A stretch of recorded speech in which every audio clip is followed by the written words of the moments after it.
going on, guys, and welcome back to our bathroom remodeling series here in Sandy Springs, Georgia. Part 1, you saw us pack a pan. You saw us put down some heated floor membrane. Part 2, you get to see us waterproof. You get to see us set the shower tile floor. In part 3, we are setting large format tile, 24 by 48 inch tile on this bathroom floor remodel. A lot of stuff going on here. We're really happy to have you join us. Be sure to use our link in the description to buy yourself a new laser level. Come check out what we're doing. Happy to have you here. Come on. Hey guys, this is the new cutter we're using right here.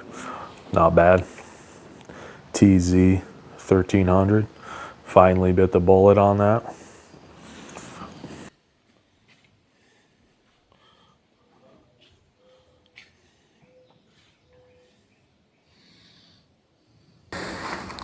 That is the question, guys. Are you significantly and seriously beating your tile? The tile beater with a tile beater? The Behuey tile beater? Are you beating your tile? Think about it. Yeah, there you go. We're using X5 thin set to set the tile. It's both a thin bed and a medium bed mortar. It's a very good all-purpose mortar, and it works well for this application. And plus, the thing I like about RX mortars, there's no slate time. You mix it and you just use it. All the mortars, you got to mix them, let it wait 5 minutes, 10 minutes, mix it again. RX mortars, you don't have to do that, so that's why we like them. So this thing makes lifting large tiles a little bit more comfortable, but it takes a while to get to trust it in the beginning.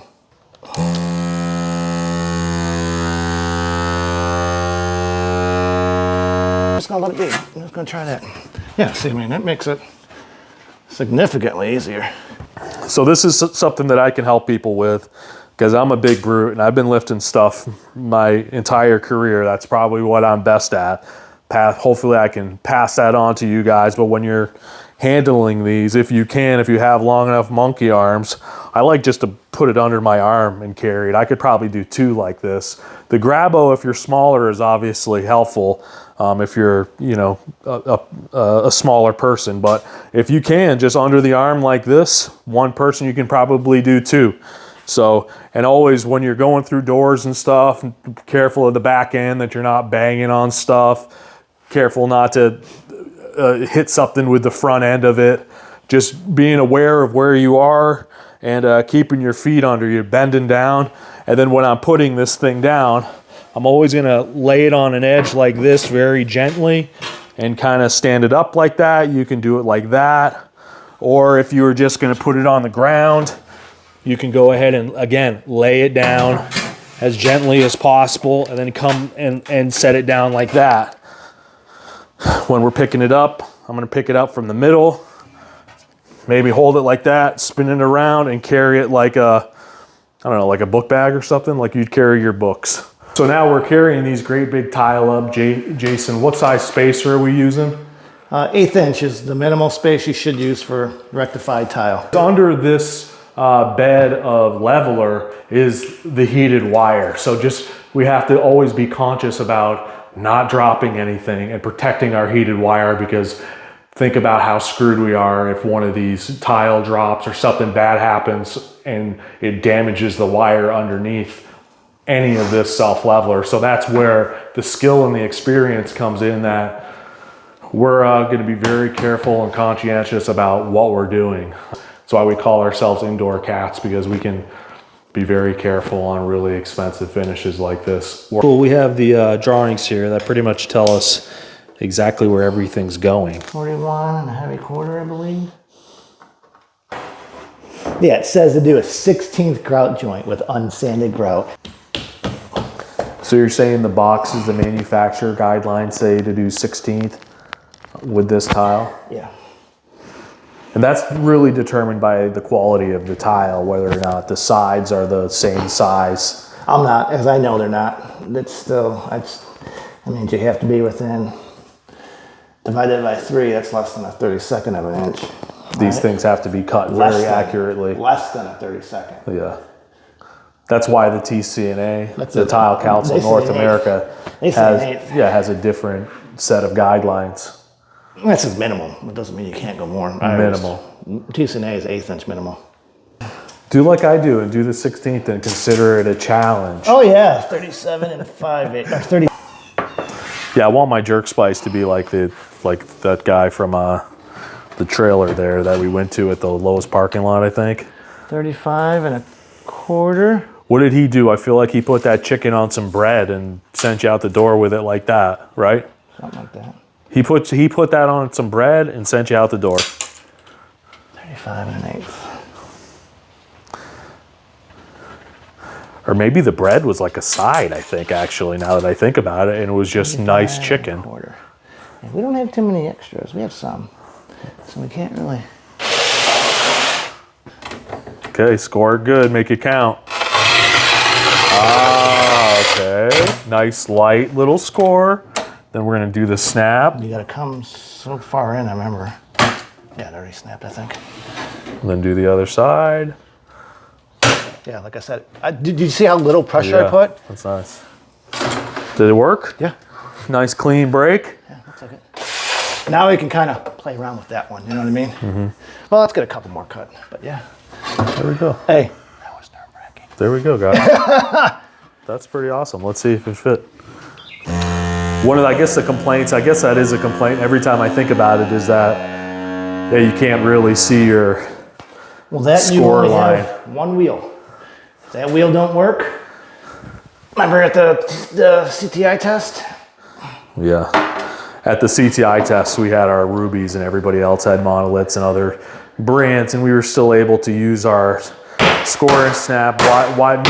Meanwhile, they had to use the saw because their cutters didn't work, the wheels on them. We just take out different wheels and go from there with the ruby.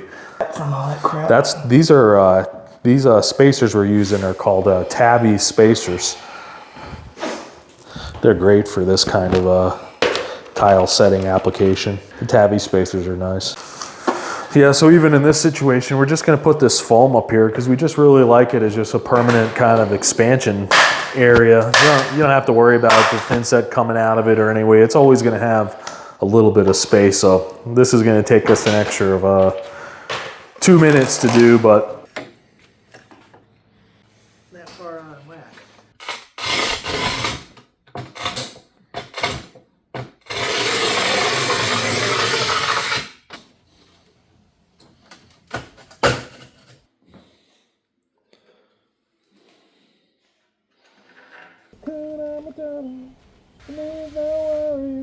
for the rest of my day.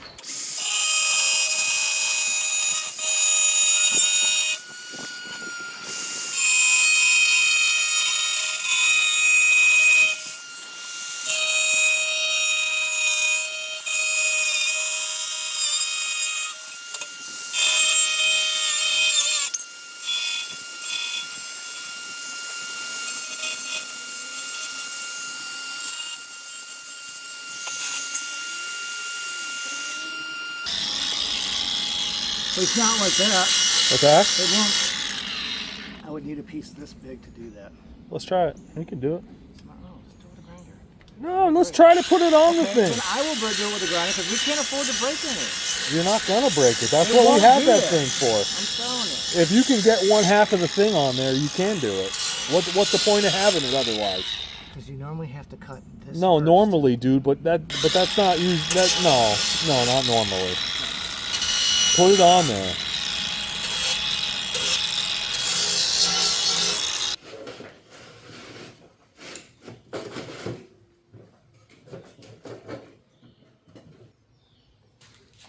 Yeah, so let's just see what the capabilities of this thing are. We have just this small line right here, and we're trying to take off an inch piece here. Jason doesn't seem too confident that it's going to work out.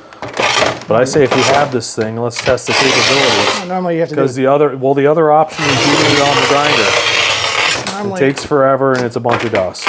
It's normally a 2-inch piece to get a 1-inch piece. Not always. Yeah, not always. Let's see what happens. They would, as long as an edge gets on there, let's see what happens.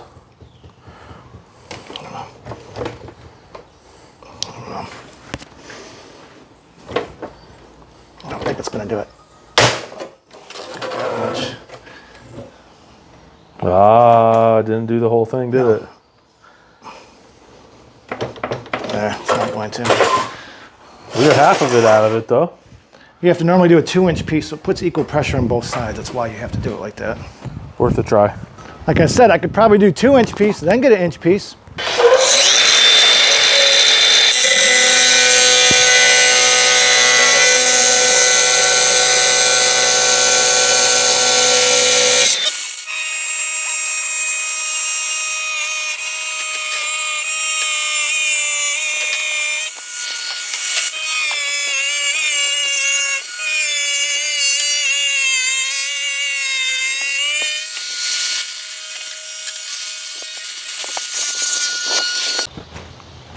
The pressure that would normally be in a 90-degree cut is no longer there because it's rounded.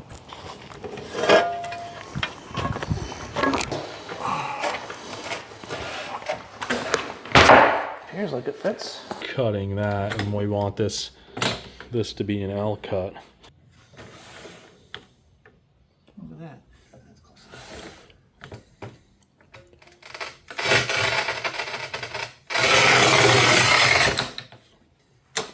Done it before. There.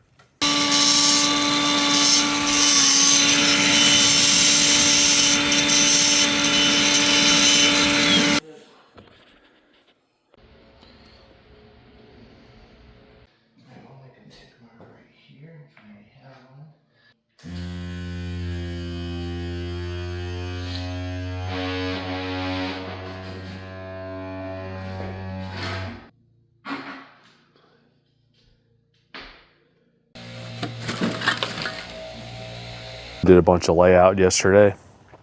We're mixing up some X5 thin set from Ardex.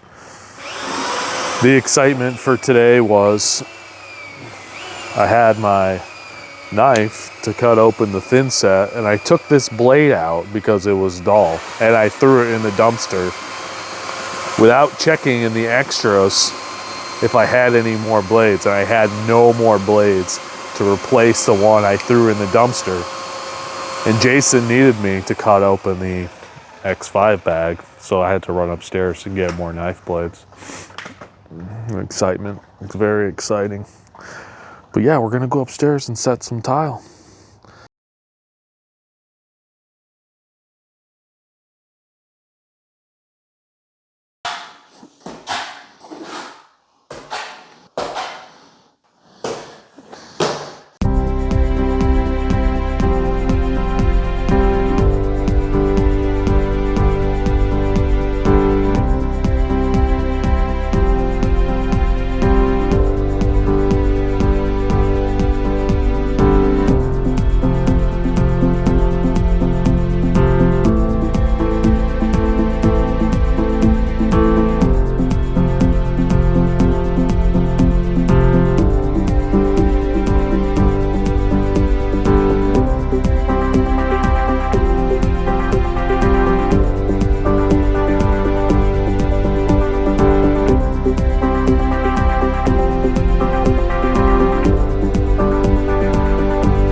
That works.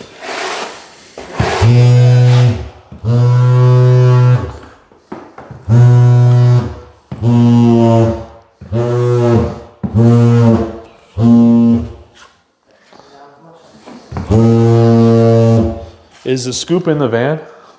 Might be. Might be. I mean, did you put it in the van or not? In the van at some point, I thought. Okay. It may not be though. I thought I did. I never seen it the other day at my house. Let's go put it in there. Nothing it is. What's that? So nothing it is. There we go.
Set it right there.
Give me the vibrator.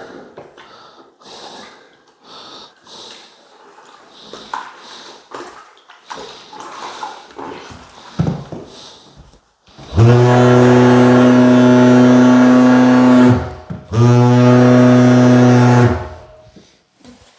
you go. What's the problem with being so computerized out so quick?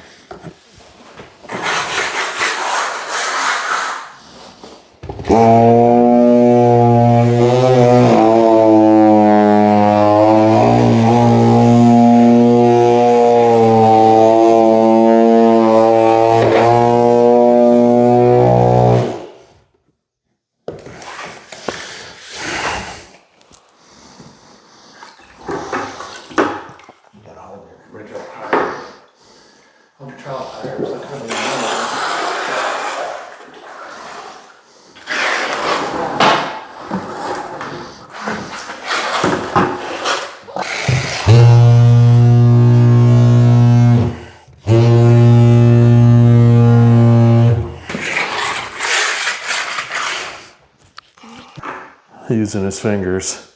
I've committed myself for this video to try to use my tools. Yeah, and every time I just use my finger. Discipline. Put a thin layer of thin set on top of this, just to get this all, just to get a good bond here. I guess they call it back buttering. I think the TCNA or whatever came up with some other term for it. Maybe flat back troweling or something. So you can see on these edges, we rounded them out here to kind of make it so there's not so much stress on the point. Let's see if we can get it in here properly. Oh, I need to reposition my hand. Let's see. We got our clip. We got our clip in the way. Hold on. We got it. I saw it. There, I got it in.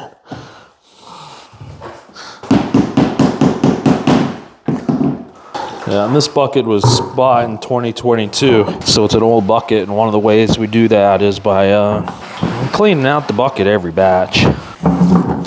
You always have some nice fresh thin set in there. I like to keep the buckets clean as possible. Like clean the rim so it doesn't get on your pants and all that kind of stuff. Keep the tools clean as well in between batches. And that's why we have the sill seal up. So any of that stuff that's splooges up like that still has an expansion joint. You don't have to really spend too much time cleaning that out.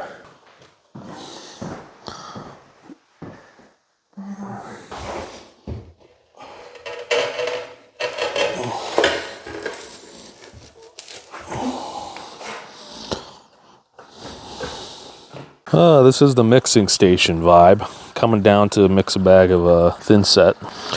Wash bucket, and there you go.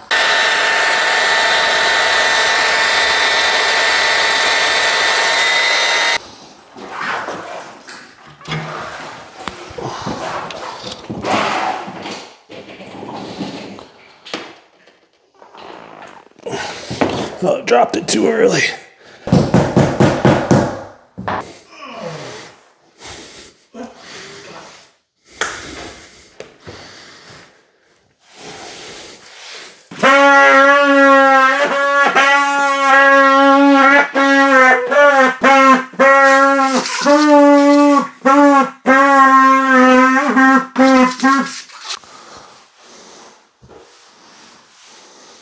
Yeah, so Jason's setting in the tile right there. As you can see, we're using clips and straps here. We don't always, but it's helping us in getting that final little bit of lippage out of the tile, out from between the tiles. These tiles are a little warped too, so they are helping with the warpage in the tile. So strapping and clipping them on this one. What a gross day. Bad conditions today. Jason's setting up the tent. Wow. Hey guys, that's the damage we did yesterday. We gotta kick all these guys off there. Hopefully they snap kind of. They don't come off.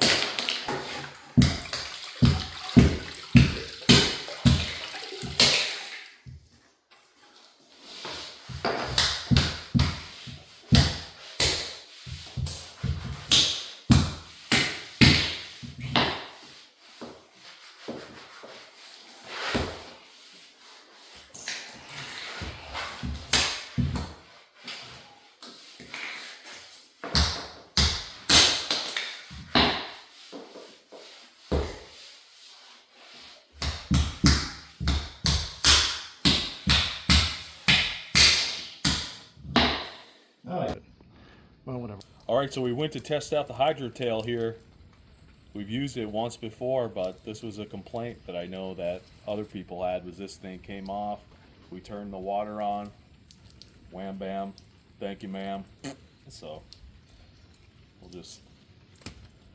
we'll wait for our next shipment of our new hydro tail to test out.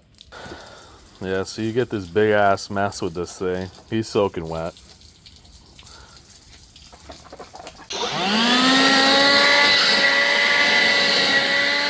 This is the technique that's been perfected over years of bathroom remodeling.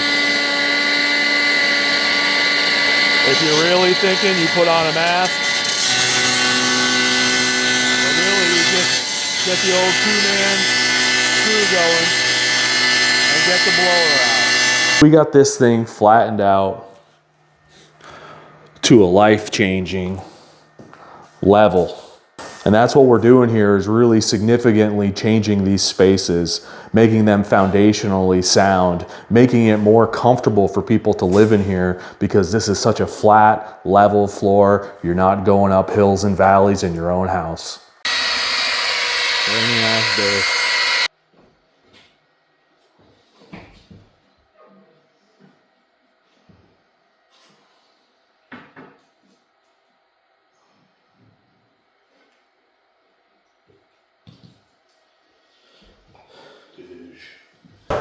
And we see all the different ways that we try to get our tile flat, sometimes by walking on it. Jason's using the hammer over there. Looks like he's got it pretty flat. Okay, hold off on the hammer in there. So I have some lippage here, and I have some lippage here. I just set this one down. I have some lippage here. Okay, so my technique with this Behuey is pretty straightforward. There. Here, all I'm gonna do is wet the surface of this thing down. Start in the middle. I'm gonna put all my weight on it and just push down.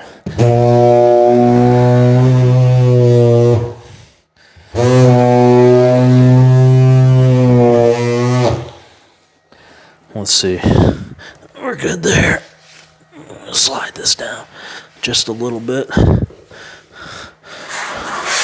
And you can see there, it moved that much thin set out of the joint.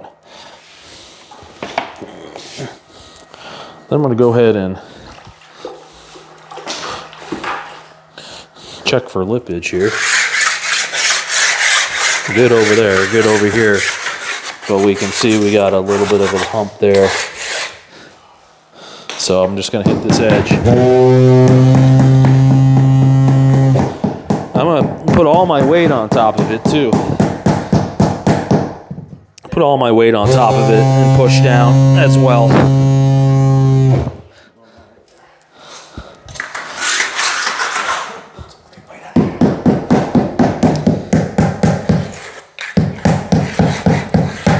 Watch out.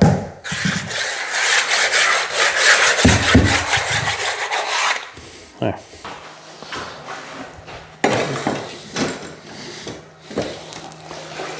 There we go.